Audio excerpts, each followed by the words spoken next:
Hi, everyone. Welcome to Beautifully Human, the body as a pathway for healing and liberation. Unfortunately, my special guest, Ife, could not join us tonight, but hopefully she will be back soon on my channel. But yeah, I felt called to just have this conversation tonight. I know a lot of us are experiencing different body responses, right, to the stress levels that we're experiencing. So, yeah, if you can resonate with that, let us know. If you're here live, thank you for joining us. If you are watching the replay, thank you so much for watching. Please subscribe to my channel. I always forget to say that. Please subscribe. Please like if this content resonates with you. Um, Share it if it can be helpful for someone else.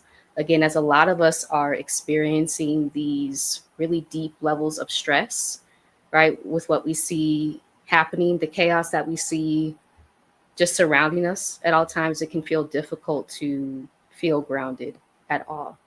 And so that's the purpose of this conversation tonight, right? How do we use our bodies as sites of liberation, ways to ground ourselves in the present moment? I just finished up a group healing program called Regulate to Reclaim, where we walk through over 4 weeks, right? How to regulate our nervous systems. Because a lot of these things we're just not taught, right? We're not taught that we have the power to breathe, to center ourselves, to visualize, right? Visioning can be a huge part in somatic healing. Coming into your body, these different practices that we have to ground ourselves, using our senses, all of these things are accessible to us and they're free, right? Which I was just speaking to someone about this, the state of the economy with what we see happening, right? It can feel like healing is even more inaccessible, right? And so just realizing that we have the tools within, our bodies are already equipped with these tools that we can utilize to heal and really come back into our authentic selves. And that is the power and the beauty of the body. So thank you so much for joining us. Hey, Sade, thank you for being here. Hi, Marissa. Yes, this is a much needed conversation right now. Thank you. Thank you so much for this. Thank you for being here as always. Yes, Ife could not join us tonight, but I do want to still put her links in the chat. So Ife shares so many great tools around healing, coming back into our bodies, centering ourselves, and she'll actually be leading a workshop through my Black Women Freelancers community next Tuesday at 7 p.m. Eastern. If you'd like to register for that, I'm putting the registration link in the chat, and it's also in the description section as well. But it's called Grounded, a restorative workshop for Black women freelancers. Again, just talking with folks about this. As freelancers, as anyone who generates income online, right? It can be very stressful during these times that we're in. And just understanding different tools that we can utilize to ground ourselves in our bodies in the present moment instead of feeling like everything is out of our control, right? Just reminding ourselves we're still in our bodies, we can still breathe, right? We can still tap into the power of our senses to remind ourselves where we are, that we're here, right? We're present in the moment. All of these amazing tools that exist within us that are often kept from us, right? Even having a master's degree in social work, I can tell you that none of these things were taught to me in a formal education program, right? Nothing about grounding in our bodies, breath work, none of this.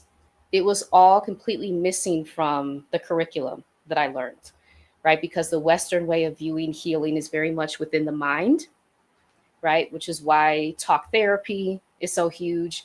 If I can get you to talk through what you experienced, which can be helpful, right? I have had some revelations by doing talk therapy before, but there's always like a piece missing. I don't know if this is anyone else's experience.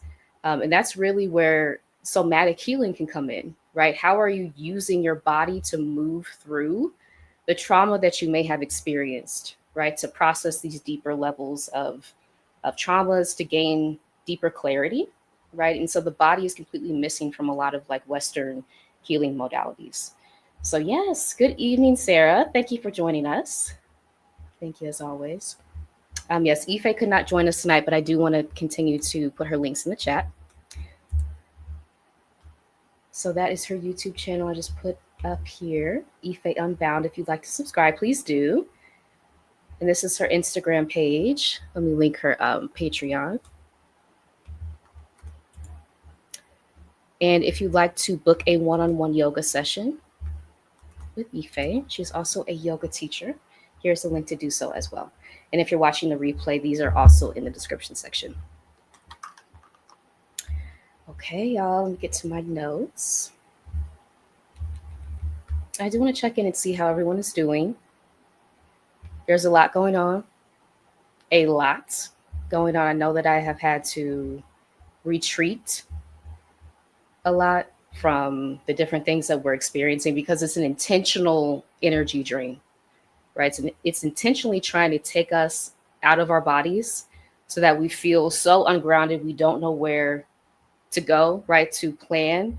And I do have a picture I want to share here as well. Let me see if it will share about the brain, the different areas of the brain. Let me see here. Share screen.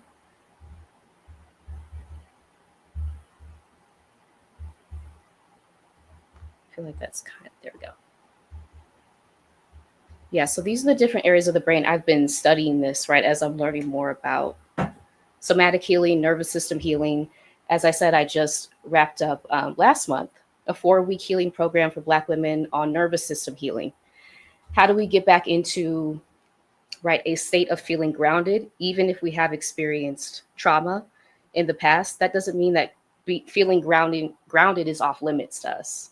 It's just a way of acknowledging, understanding the impacts of trauma, and then utilizing the tools that we have within our bodies to heal, right? Because there's so many tools that exist that are just not told to us.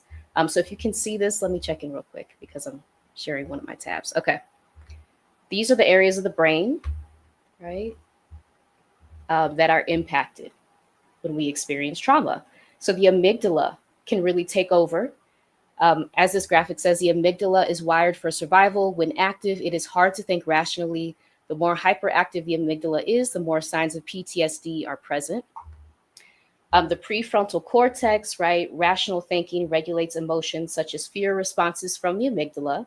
With PTSD, this has a reduced volume.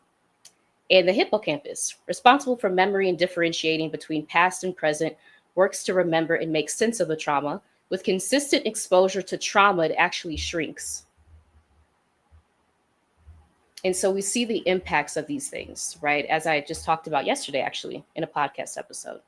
Our brains will literally shrink the more trauma that we experience in our lives. And so that doesn't mean that all hope is lost, because a term called neuroplasticity, right? So there is, our brains continue to change shape, get different neural pathways, build different neural pathways right throughout our lives. So it's never like it's too late to go a different route, to learn how to feel grounded in your body, to process the trauma that you experienced in the past, because the brain is continuing to change, mold over time, right? And it's just having the information that we need, understanding how our bodies work. Part of being dehumanized within the society is we have been completely, like, the information that we need about how the human body functions has been kept away from us. And so this is really liberatory and revolutionary, right? To understand, oh, this is how my nervous system works. This is how I can use it to regulate my emotions, to strategize, to plan for the future. And also recognizing that these systems are trying to keep me out of the prefrontal cortex, right? They're trying to keep us in the amygdala, where everything is a fear response, where we don't have time to catch our breath, to plan, to strategize, to organize. They want us in this constant fear response. And so that's very real. Okay. So let me get to my notes. So tonight, the conversation is about coming home to our bodies, what that means and why it can feel so hard, and why returning to the body after everything we have experienced is actually one of the most liberating acts that we can practice. So as I said in the podcast episode yesterday, I'm reading The Body Keeps a Score by Bessel van der Kolk, right? Who is a leading practitioner, I want to say, yes, I don't know his exact title, but I know that he's a psychologist, right? Who studies the impacts of trauma on the body. And so I'm just in the first part of the book. And if you want to join us on Patreon, that's where I'm sharing kind of my, as I'm reading my books, getting back into reading, I'll be sharing more about findings from different articles, books that I'm reading. So that is a link to join us over there. But really the impacts that trauma has on our bodies, which has been completely overlooked. As I mentioned, even having a master's degree in social work, none of this was taught to me, right? The impact over generations often that trauma can have that is passed down generation to generation. And just the impacts, right? It still lives within us. That's why when we have a certain experience, right, even if we're not there physically, our bodies still have this imprint of what happened to us. And so it can have the same responses as if we were back in the moment that traumatized us. And so even having that understanding, right? Why does that happen? Because our bodies still have that memory, the somatic memory, which Western healing practices tend to completely overlook. It's all about the mind, right? Going back into your mind, talking through what happened, which can be helpful. But for a lot of us, it leaves out the true healing, right? It doesn't get to the core of what we experienced. We're still feeling the anxiety, right? When we're in certain situations or environments, and asking ourselves why that is. It could be a somatic memory, right? That you're holding within your body. And so I do want to mention, if you're interested in attending a healing circle that I'll be hosting on October 26th, Finding Calm in Chaos, putting a link here in the chat, where I'll be walking through some of the things I'll be sharing tonight, right? Practices to begin coming home to our bodies. I know, as someone who has experienced trauma, I have spent a lot of time trying to get like outside of my body so often. And just realizing that it can be a place of solace, of liberation, of peace, even with what's happening externally, right? That you can return home to yourself, that it can be a space that feels safe, right? That it is possible, even if you have experienced trauma, right? And so as we get into the discussion, just taking a deep breath here and really feel, right, how it feels before and after you take a deep breath. Because breath can be, it can feel simple. But if you are someone who has experienced trauma, it can be a response that our bodies have, is to hold our breath when we feel any type of tension, uncertainty, right? And so even just taking a deep breath here, inhaling, exhaling.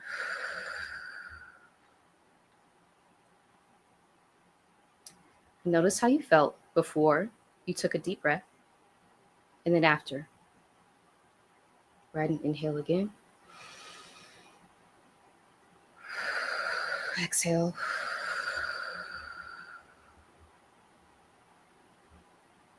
And notice how that feels, right? So often we will overlook the power of the breath because it's really painted as something that's just so simple, right? To just brush off.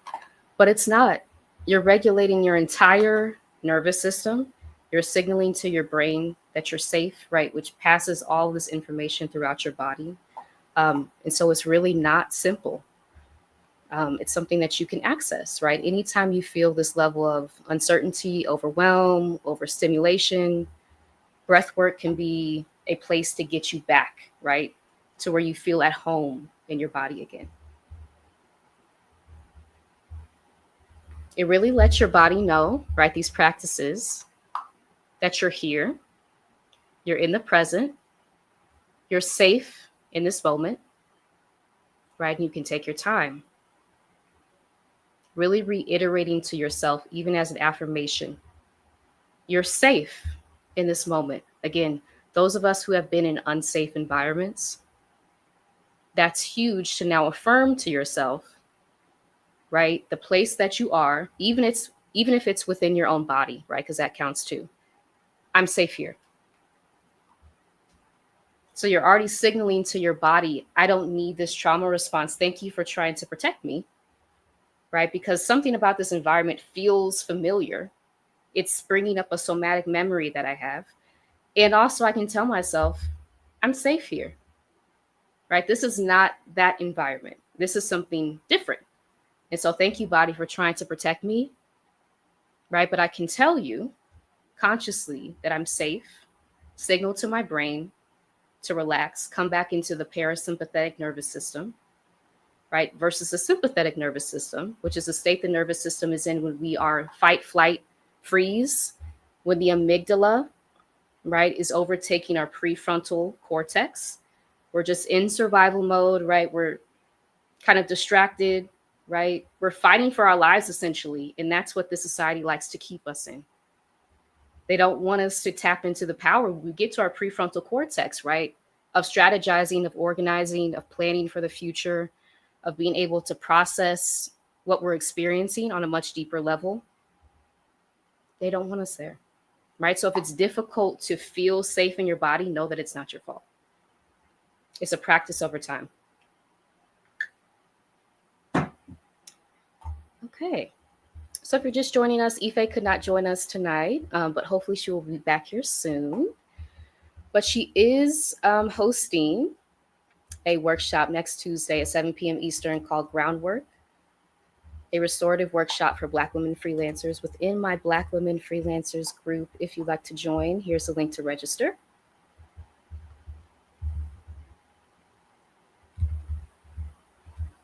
Okay, let me get to the banners, right? Okay, so trauma doesn't only live in our memories, it lives in our bodies. So when something overwhelming happens and we can't fight or flee, those of us who have experienced childhood trauma, we have had to override this response that our bodies have, right? Probably telling us to leave this environment because it's harming us. As children, we don't have that agency to leave. And so what happens? We have to override that response that we have, right? To leave. And so that sets a pattern for our entire lives, which is why part of healing is revisiting what happened over time, right? So this doesn't have to be something that you rush into, because the memories that are attached to whatever you experience can be very deep, right? And something like therapy can be helpful in this process of sorting through, right? What happened? Where did this response start? And also telling yourself, right, that the brain continues to change. It's elastic, right? And so there's never a set point where what you experience defines your entire life. That's just not true. That's not how our bodies operate. We're taking in new information, right? We're learning new ways, breath work, sensory work, coming back into our bodies, right? Feeling grounded. All of these things can still be accessed, and it's never too late. It just requires a practice over time, just like anything, right? You're rebuilding this level of trust within your body to tell yourself that you're safe. And the more traumatic experiences that you've had, right, the practice may be a longer one. This is a lifelong thing, right, that we're entering into, because I'm in this process too, of learning how to regulate, of trusting the signals that we receive, right? And now as adults, we have the agency. When I receive this signal, a flight, right, which is a trauma response that our bodies have, now I can heed that.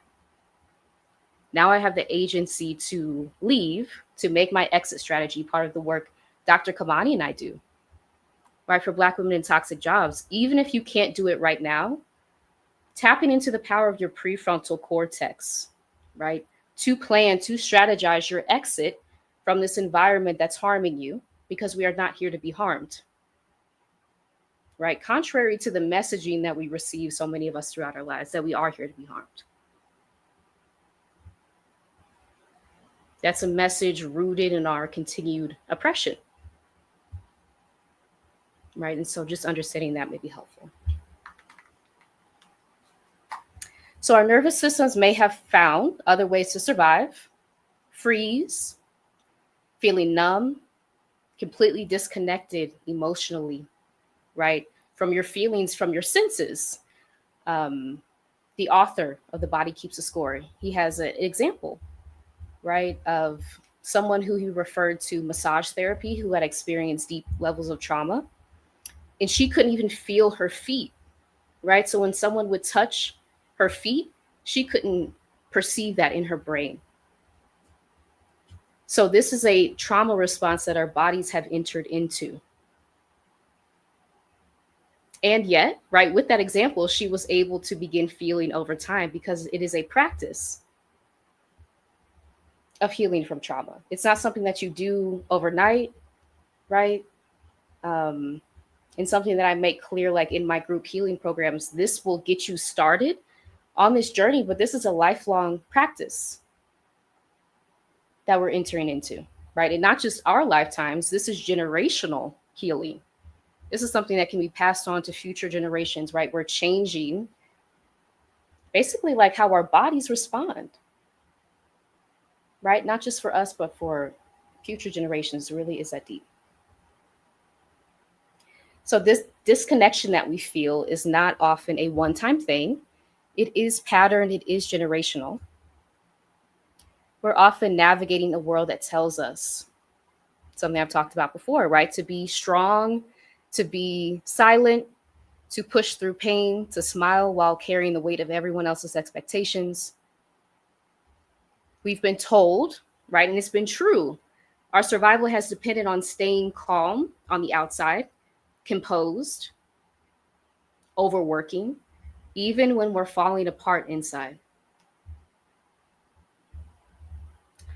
Hey, Dominica, Sunset, please let me know if I'm pronouncing your name incorrectly, but hello, hello. Thank you for joining. Yes. Right? We've learned to leave our bodies as a survival technique, to live from the neck up. Again, Western healing modalities are just up here. Okay. Thank you so much for confirming. Thank you. Yes. Thank you for joining. Yeah, it just lives up here, right? Again, having been educated. Hey, thanks for joining, Habo. And please subscribe to Habo's channel. Yes, so many great resources if you are an artist. I attended one of his grant writing workshops. Yes, so please subscribe to Habo's channel. Thank you so much for being here. Right? All these things tell us to leave our bodies, to stop trusting the very sensations that are trying to tell us the truth. That disconnection that we feel, right, is not weakness, though. It is the survival response of our bodies that have experienced trauma. Your body found a way to keep you safe in unsafe circumstances. Right? Again, all of these responses that we have are signals that our bodies are trying to preserve our lives for the long term.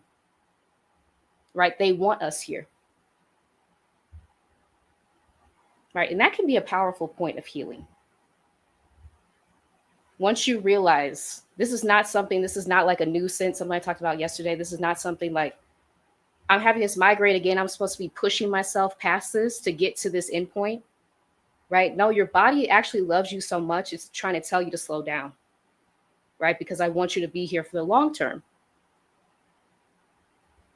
Your life is so important.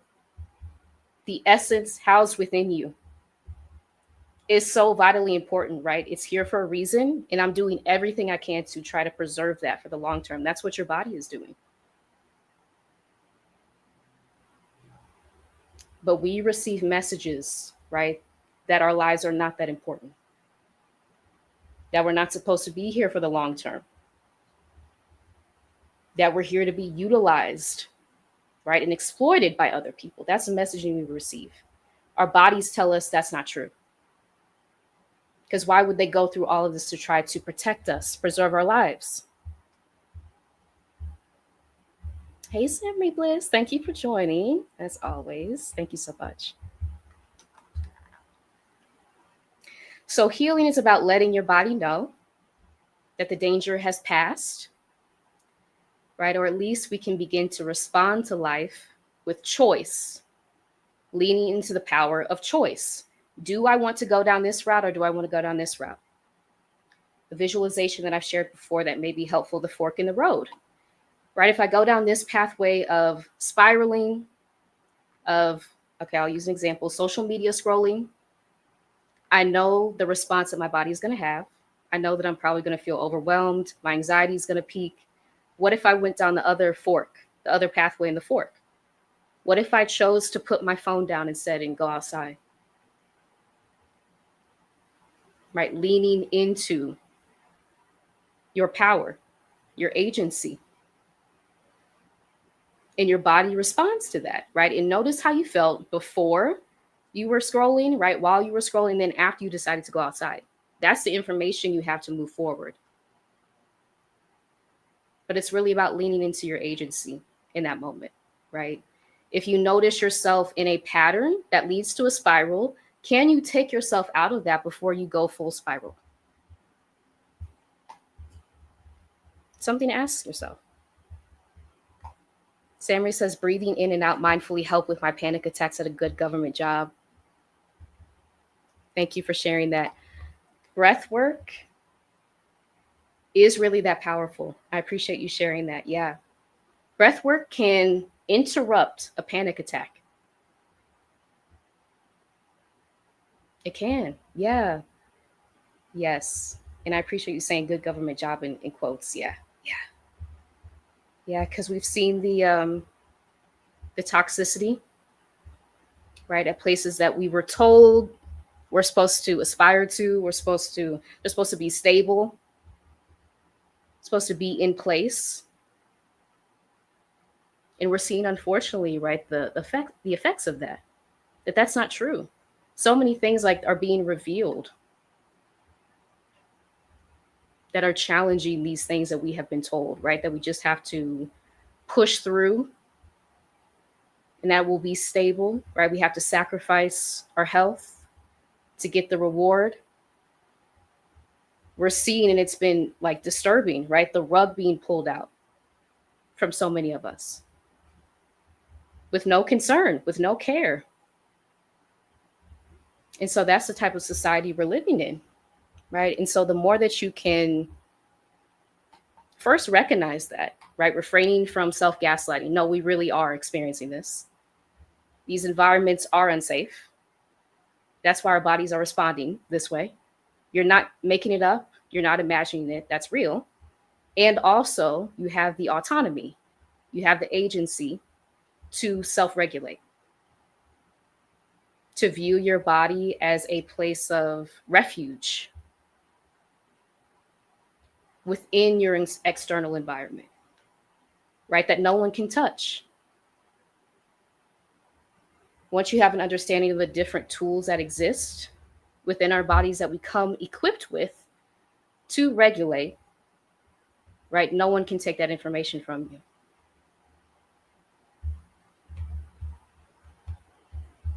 So something to keep in mind, right? So oppression as a bodily experience. And those of you who are joining, Ife could not join us tonight, but I hope to have her on later. But yeah, we're still talking about the body as a pathway for healing and liberation. So oppression as a bodily experience, right? Oppression doesn't just live in policies or headlines, it lives in our bodies. Every time we walk into a space where we're the only one, and I have an idea for a video of this too, about this, right? Being the only one and the impact that it has on our bodies is not small, right? I often think about Ruby Bridges, right? I think was she 7? She was either 6 or 7 when she integrated a school, right? And how traumatic that must have been in so many different ways. having to walk through those crowds every single day just to get to school, right? Hearing all these things because our senses register these memories, which is why when we're in a completely different place and we hear something or we sense something that feels familiar, our bodies will have a similar response because all these memories are being stored, right? Oh, thank you for sharing this. I lost my mom this year, 2 years after my dad. If nothing else, this year has taught me so much about mindfulness and really living. I appreciate you sharing this. I'm so sorry. Yeah. Yeah. I'm sorry. Yeah. Yeah. This year has been, is there a word for this year? This year has been so hard in so many different ways. And I appreciate you so much bringing up grief because that has been something I've been experiencing too this year.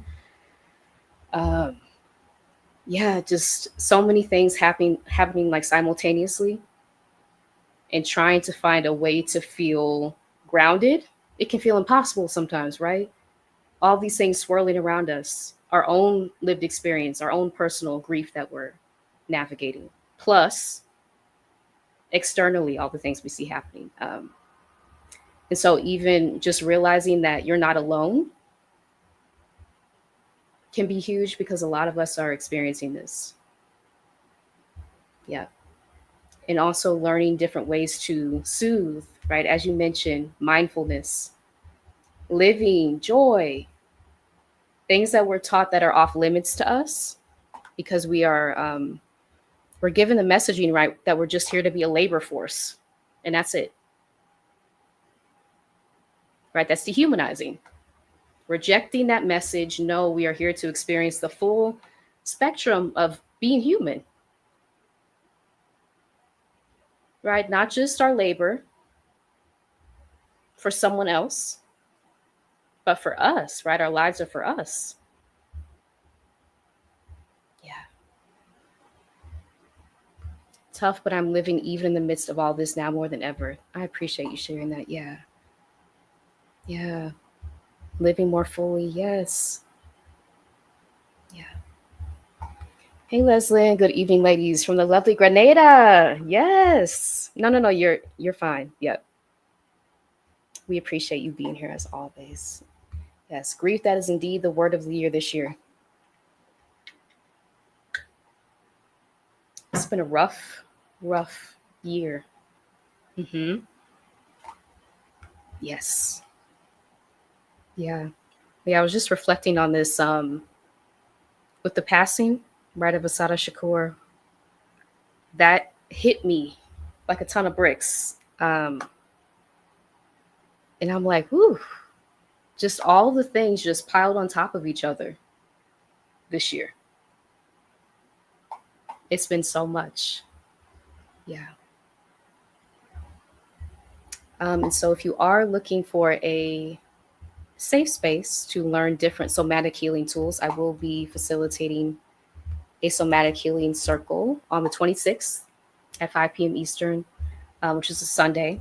It'll also be recorded too. But Finding Calm in Chaos, a somatic healing circle for Black women in femmes. So you can register there.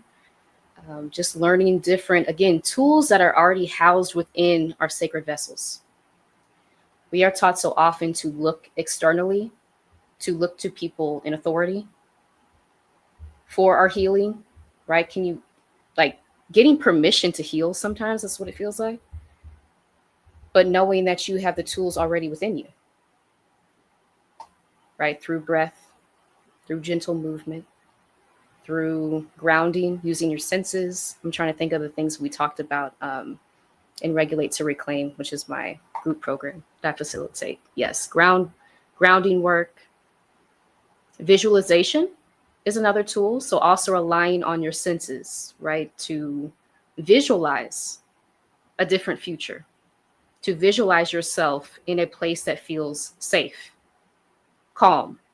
So wherever you are and it feels completely chaotic, know that you can tap into the power of your imagination to visualize where you want to be, right? A place that feels calm for you, nature, by the ocean, right? In a library, that you can always tap into the power of your imagination, which again, no one can take, to visualize yourself in that place, for your body to have a similar response as it does when you're in that place. And that is the power of our bodies. So every time our boundaries are crossed at work, we can't speak up without risking something, our job, right? Our paycheck. Every time we feel the need to prove our worth or hold our breath before sharing our truth, that is our nervous system navigating systems of oppression. The amygdala, right? Let me see if I can pull this up again, so y'all can see what I'm talking about.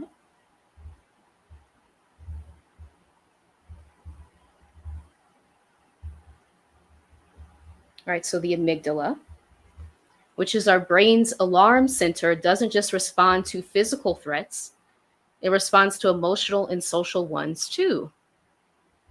And so just to read this again, the amygdala, wired for survival. When active, it is hard to think rationally. The more hyperactive the amygdala is, the more signs of PTSD are present.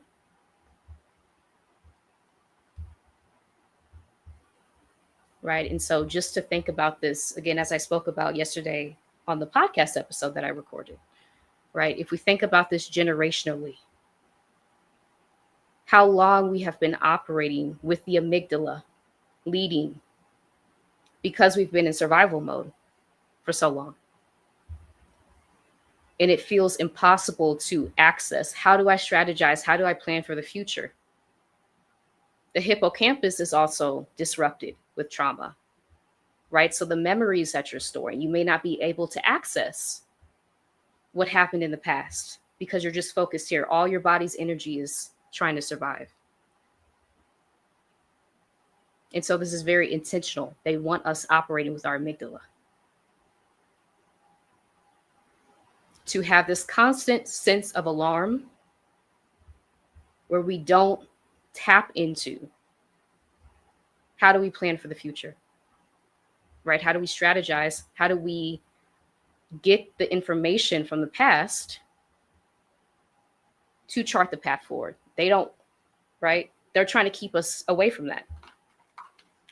They want us constantly in this fear response where we don't have, right? Our brains are not in the mode to plan, to strategize. And so anti-oppression work really is understanding the different parts of our brain, how they are responding to oppressive environments, and then leading into your power, your personal power to intervene. So I know that you're trying to keep me in survival mode. I know that you're trying to keep me in my amygdala. I'm going to take a few deep breaths, center myself so that I can reactivate my prefrontal cortex, right? Saying this internally. Once you have that knowledge, that understanding of how things are operating, right, you're in the driver's seat because you understand how people are trying to take you out of that, right? That level of deep processing, thinking, strategizing, planning, trying to keep you in the fear response, and you're intervening through breath work, through mindfulness, through grounding yourself in the present moment, all these somatic practices that put us back in our bodies. And that's truly liberation, right? Because no one can touch that. Leslie says, I've been using the breathing techniques you taught me, and they have been helping so much. I sit on the beach and practice, and it focuses me so well. Thank you for this, right? Breathing. And I'll, like, from my own experience, right? When someone first started to teach this to me, I'm like, breathing, really, to regulate all this trauma I've experienced, and you're telling me breath work. And then I started doing it. I'm like, oh, it is like such a powerful practice, because what it does is it moves you from that survival response to having the space to come into your authentic self outside of survival mode, strategize, plan, have that deeper level of information processing, And it really is that powerful. And I can say that as a former skeptic too, right? I was like, breath work? You talking about the thing that I do like all the time? But we're actually like, we're not breathing deeply often. We're breathing very like shallowly. So we're not getting the oxygen that we need for our body to function fully. And so once you intentionally begin to incorporate things like breath work in, now you're breathing deeply, right? Now you're not holding your breath. Now you're giving your body the oxygen it needs to process both past traumas, right? Connecting it to the present and healing. It really is that powerful. Yeah. Leslin says, so true. Our children are in survival mode and they don't even know it. Yes. And we don't even realize it most of the time. Yeah. That is so true. Yes. We don't even realize it. I think about, this whole other topic, school system priming us, right, for the workplace, putting us on these rigid schedules where we again have to override our body's responses. No, I need to rest. Well, you can't rest because you're on this very tight schedule. I need more time to eat, right? Well, no, you only have 25 minutes or whatever they give you to eat. And so we're constantly rushing. That's priming us for all these things that we experience in adulthood, right? Um, and then wondering why it's so difficult for us to get out of these patterns. We've been primed for it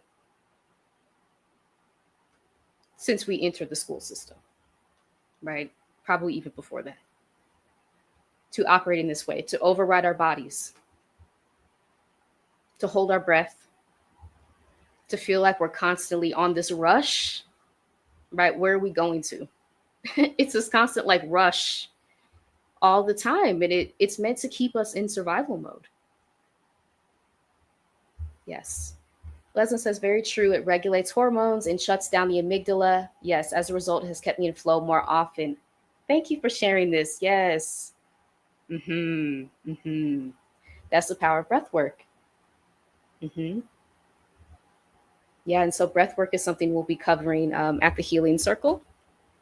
If you'd like to join us on the 26th, Finding Calm in Chaos. Putting it here in the chat again. That's real. Yep. Absolutely. Yeah. Grooming us for, what we're going to experience, right? In these workplaces that operate very similarly to the rigidity that we experience in the school system. And so it's a continuation. Our bodies are we're being primed to override any signal that we receive that's telling us to slow down, to take rest, to breathe, to move more slowly. But what happens when we do that as we're children, right? We're punished often. And so that sets up a pattern within us. We remember that when I tried to do this, I was punished. And so now I'm not going to do it. And so part of healing is unlearning these things, right? And understanding how they've been operating this entire time to keep us in survival mode. Okay, getting back to my notes, right? So these things are why rest can feel unsafe, why silence can feel like danger, why ease sometimes feels foreign, even suspicious. I know that's been the case for me, right? If it's too easy, I'm giving it a side eye. I'm like, this should be more difficult, right? Why is this not more difficult? And just coming to realize that when it's easy for you, that typically means, well, sometimes means it's aligned, depending on the circumstances, right? Of course, nuance, but when it's easy, when a task is easy for you to do, it's aligned, right, with why you're here. But we're taught that it has to be hard.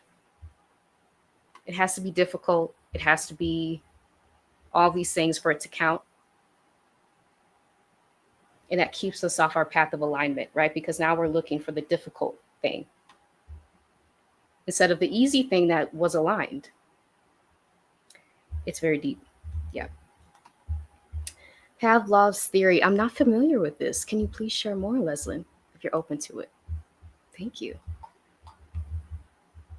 So we have inherited these survival patterns, hypervigilance, overworking, perfectionism, to help us endure and survive oppressive environments. But those same patterns can really keep us from feeling other things, right? The fullness of life, love, peace. These systems thrive when we feel disconnected from our bodies, because a disconnected body will try to keep going, right? Because we're overriding signals, even when it's breaking down. Even when we're feeling the signals, even when we're feeling the headaches, the fatigue, the insomnia, the health impacts, because we've been conditioned and socialized to override those signals, we will keep pushing our body past that point. I did a video on John Henryism, and I can link that in the description after this video. But that might be helpful as well, right? Right, the figure of John Henry, like pushing himself to work past a machine, the pace of a machine, and then he ended up, right, dying. That's what we're taught to do. To override our bodies, to overwork, to push ourselves for this approval, asking ourselves, does that ever truly appear? Or is this all a ploy to get us to override our bodies? Disconnect from ourselves, get off the path of alignment, right? Which further contributes to fueling these systems of oppression. When we slow down, when we breathe deeply, when we listen to our bodies instead of pushing past them, right? That's truly we're resisting what these systems are trying to tell us to do. We're unlearning oppression from the inside out.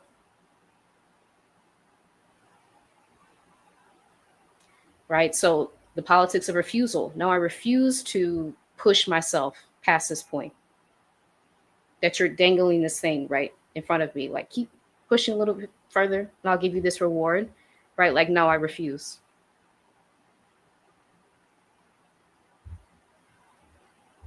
You're challenging systems of oppression. You're doing it internally first.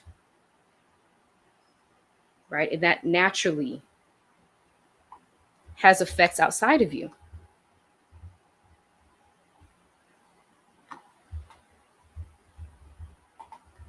It really shouldn't be difficult though. Yeah, in that time I have been in flow often enough that my second children's book was published. That's amazing, Leslie. Congratulating you. Wow. That's amazing. That's amazing. Yes, we need more children's books. The guy with the dogs. The school system trains us in the way Pavlov trained his dogs. Okay, yes. So when we go to the workforce, we behave in the same way, in the way trained. And I'm thinking about the language. Thank you for this. Yes. Okay, that's ringing a bell. Yeah. Yep. Conditioning, right? Conditioning. Habituation. All these things are coming up. Yep. I'm gonna write that down. I appreciate you bringing that up.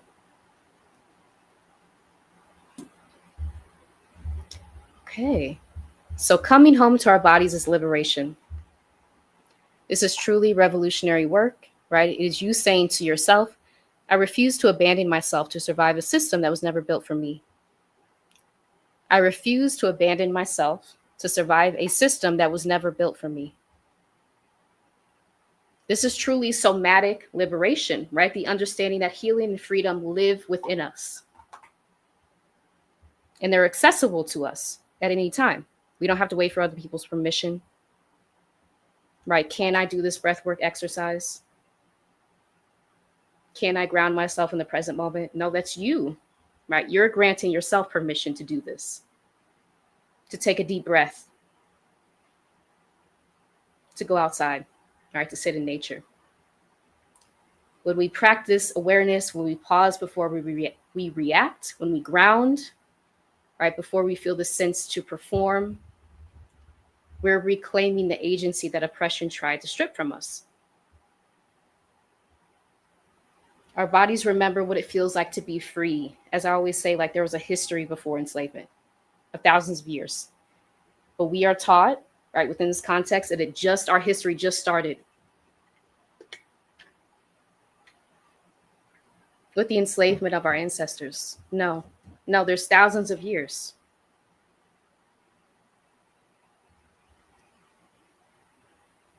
Of knowledge, of understanding about the world. Our bodies remember what it feels like to be free, to dance, to rest, to exhale. That wisdom has never left us. It's just waiting for permission to return, right? And when we come home to our bodies, we don't just heal ourselves, as I mentioned, we change patterns generationally. So this is generational healing. When someone else slows down and we see them, right, as human beings, we're very much, if I see someone model something, that gives me information to try it myself, right? And that can be either way. But when you see someone resting, someone breathing deeply, right, we have the tendency to mirror other people. And that gives us permission to do the same thing. When you rest, you give others permission to rest. When you breathe, you give others permission to breathe. This is co-regulation. This is community care. Right? So it's the moment your shoulders drop, the moment you realize you don't have to prove anything to anyone today, the moment you remember your body is not something to fix, right? It's not a problem. It's trying to give you signals to survive, to preserve your life, because your life is that important. Your body will go through all of these responses trying to get your attention, right? Trying to signal to you because it loves you that much. It's trying to keep you here. But we're taught that, right, our lives are not that important. We're not here for a reason. We're here for the purpose of other people, right, to use our labor. And so it's really getting to the root of these oppressive messages that we receive and uprooting them from our bodies, from our minds first, internally, and then that naturally will flow out. And it creates a ripple effect throughout our families, our communities, right? The impact of this is not small. It can feel small in the moment, right? I'm really just breathing. I'm really just visualizing a nature setting that calms me to heal. And then you start doing, and you start seeing the impacts that it's having. And other people start to notice it. And through that is community healing, right? It's a ripple effect. So let me get to the chat. Hey, Jamila. Yes. And what a shame, Marissa. That ease feels strange and strain hard feels normal. Yes. SMH for real. Thank you for this. Yes. That ease feels strange and strain hard feels normal. Yeah, because now we're socialized to seek out the difficult versus the ease, which is what we're supposed to be seeking out, right? Which is what feels aligned, which is what comes naturally to us. Now this is too easy. Something's wrong with it, right? I'm suspicious. I need to go down the hard path. So starting to interrogate some of that messaging, like, why do I need to go? Why do I feel like I need to go down the hard path? Why am I trying to make this more difficult than it needs to be? I've had to ask myself that multiple times. Can this be simple? Can this be easy? Is this a message that I have internalized that's trying to keep me off the path of alignment? That's trying to tell me, right, that the hard way is the way that I need to follow. And who does that benefit, right? Certainly not me, because it's draining my energy. right? It's taking so much time for me to be on this hard path, this difficult path, when I could have taken the easy path the entire time. But I've been told to go the other route. Yes. And so I'm going to do like a sample grounding practice. If you're still here, thank you so much for being here live. If you're watching the replay, thank you for watching. Yeah, military training, no pain, no gain. Thank you for this, Sarah. Yeah. Yes. Yep. And once you start to see it, right, you'll see it everywhere. And the dots will start to connect, right? Okay, this started in school, right? I saw all this messaging everywhere. No wonder I had internalized it. And I thought that this was the path I had to go. And then I experienced, right, these different consequences from overriding my body, from pushing myself past. Where did I learn that messaging, right? And you start to connect the dots and you start to see it everywhere. Yeah. Jamila says, like, for real, Leslin, and they got the nerve to brag about sticking it out, burning the midnight oil, sleep when I die. We got bamboozled. Yeah. Thank you for that. Yeah. Leslin says, actually, I don't think it's our bodies that remember. I think it's our soul that remembers. And that's why it's so hard to do it, because the body memory is the training we get as children. Thank you for this. Yeah. And I was saying, like, the somatic memories, right, that exist within our vessels, because we're so often taught to strictly be in our minds when it comes to healing. But it's why we can have similar body responses when we're out of that environment where we were traumatized. We're still in this environment, a different environment. We're in a different environment that's completely, right, different people, different settings, but our bodies will have a similar response because it's bringing up something that feels familiar. And that's where you intervene, right, with discernment. Is this the same environment, or is this something like a somatic memory that's being triggered? Yeah. Okay, so I do have a grounding practice, right? So just to practice some of the things that we've been talking about tonight, and knowing there's no right way to come home to our bodies. It's about noticing, softening, letting your body know you're here and you're present. So wherever you are, finding a comfortable position if you like to participate. If not, no worries. Whether you're sitting, lying down, even standing if that feels better, whatever feels most comfortable for you. If you can, allow your spine to lengthen just a little, so there's room for your breath to move throughout your body. If it feels okay, you can close your eyes, lower your gaze, whatever feels most comfortable. Notice your feet. Feel where they meet the floor. Maybe it's the texture of your socks, the solidness of the ground beneath you. Just taking a moment to notice without judgment. Pressing gently into that support. Just enough to remember that the earth is holding you. Take a slow, gentle breath in through your nose. Exhale softly through your mouth, sighing if you need to.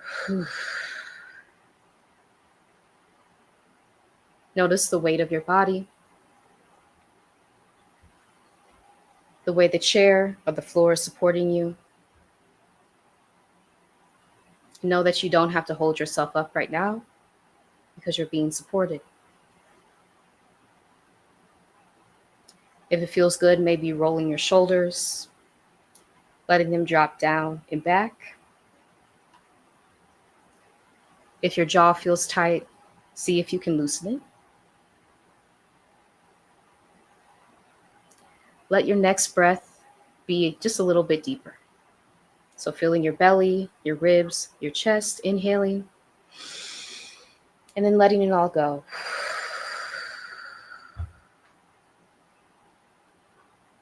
And as you breathe, start to notice what it feels like to arrive to the present moment. You might notice sensations in your body, warmth, tingling, heaviness, or even numbness. Know that whatever you feel is okay. You don't have to change anything, fix anything.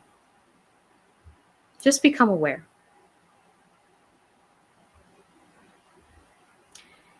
If it feels comfortable, even whispering softly to yourself or silently, I see you.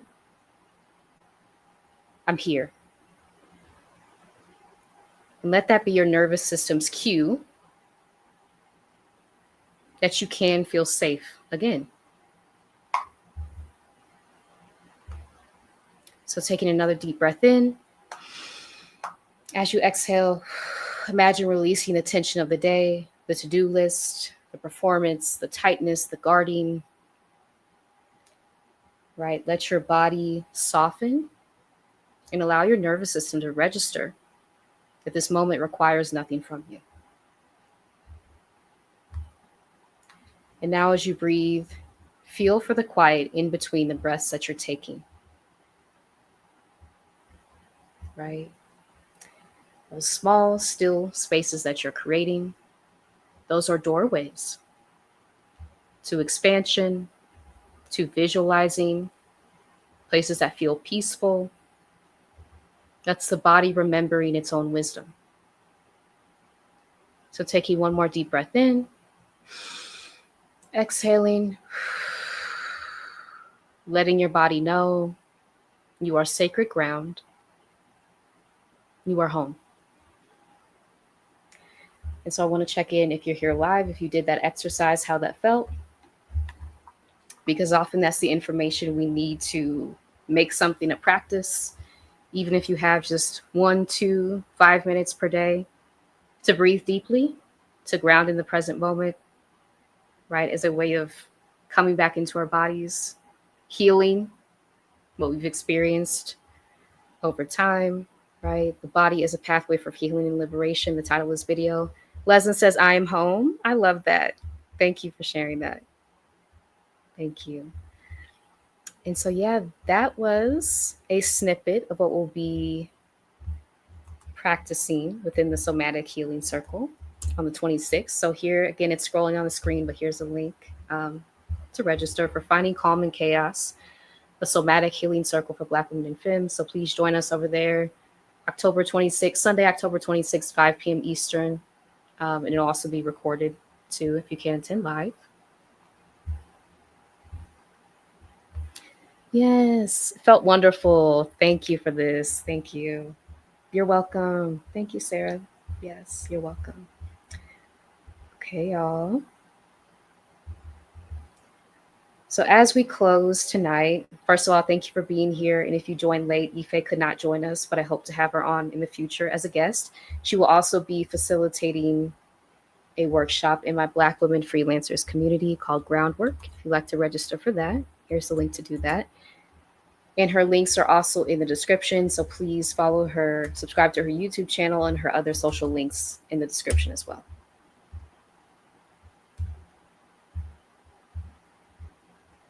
Okay, let me get to my notes, right? So remembering as we close, your body is not too much. Your body is not behind. Your body is not broken. It's brilliant, right? So every tension that you feel, every ache, every pause that you make, it's all information.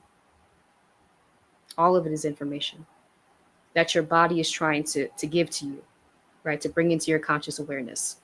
Your body is trying to bring you home.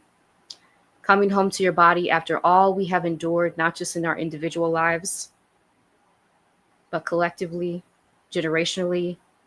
It's not a luxury for other people, right? It's for us. It's our liberation. It's how we reclaim our rest, our freedom, our right to be here and to take up space, right? And it can start with a few deep breaths, right? It could be as simple as that. You're so welcome, Sade. Thank you for being here. Appreciate you as always. Leslie, thank you. You're welcome. Have a wonderful evening, everyone. Yes. And thank you so much if you're again here live. Thank you for everything that you shared. If you're watching the replay, please comment if anything resonated. Um, and yeah, so the revolution starts in the body. One breath, one pause, one moment of coming home at a time. And it's always accessible to us during these chaotic times that we find ourselves in. So with that, I'll be live again Thursday, 5 p.m. Eastern with Dara, as we'll talk about why this can feel so difficult, slowing down, resting when we're so used to overworking. So join us live 5 p.m. Eastern on this Thursday. And yeah, until then, y'all, I hope you'll have a beautiful rest of your evening. And until next time, thank you. Bye.